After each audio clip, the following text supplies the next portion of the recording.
Hi, this is Andrea Hess, financial psychic at empoweredsoul.com. So, have you ever had this experience? You have this fantastic, creatively inspired idea. And the idea is for a book, a new program, a new way of marketing yourself, maybe an article, or maybe a whole new business direction. And the inspiration strikes you while you're, in the shower or driving while you're doing the dishes. And you're excited by this idea. You love thinking about it. You love this vision that you've received. In fact, you start writing in your head, or you can really see its completion. And the idea doesn't let you go over time either. It keeps coming back over and over again, especially when you're doing something mindless where your mind is relaxed, like exercising or going for a walk or cleaning the house. So it's always there in the back of your mind, and then if you let your thoughts drift just a little bit, boom, there it is again, coming back to the forefront of your thoughts. So now what? Well, most likely that idea goes on your list of things to do someday. And you know when Sunday comes, right? After you've done your taxes, after you've answered your emails, after you've finished your Christmas shopping, after you've cleaned the house, after the kids start school, after you've finished updating the copy for your website.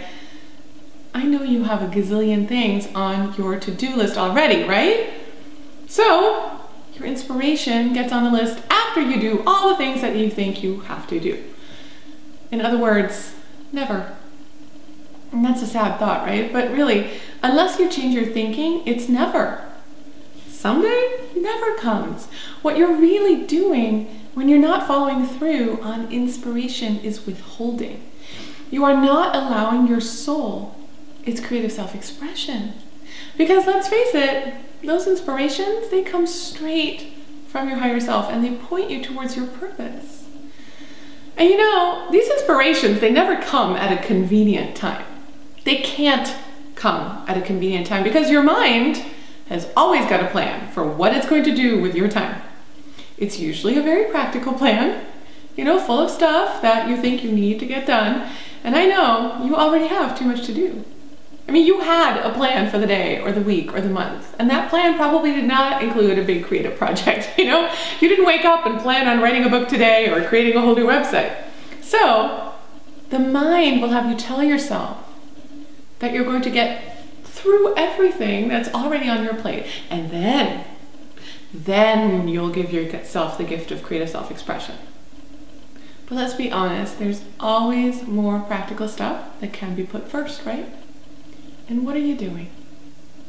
What you're really doing is telling the universe that you're willing to put your soul's self-expression last. You're willing to wait on your soul purpose. You're more willing to clean the house and answer your emails, and you're willing to express your divinity. So here's the thing. How can you expect to create a life of abundance when you're not willing to trust that inspiration comes at the perfect time? How can you expect abundance when you're not willing to give yourself the gift of the time and energy it takes to do your divinity? Following inspiration really is about trust. You have to trust that when inspiration comes and you take action on it, there will still be time to do everything that needs to get done. Because your soul does not make mistakes. And your soul doesn't inspire you, for later. It inspires you now because the inspiration is meant for now, which means now is the perfect time for acting on it, or the inspiration wouldn't have come now. So your soul is not going to give you too much to do. Your soul isn't going to overload you and stress you out.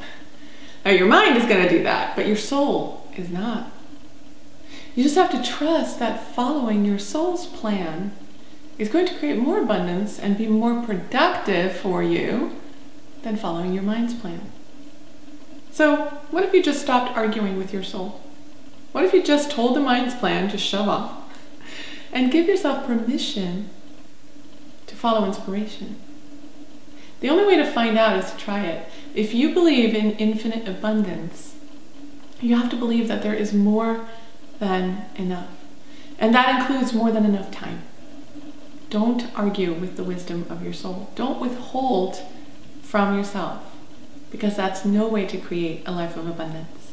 This is Andrea Hess of EmpoweredSoul.com. Thank you so much for watching.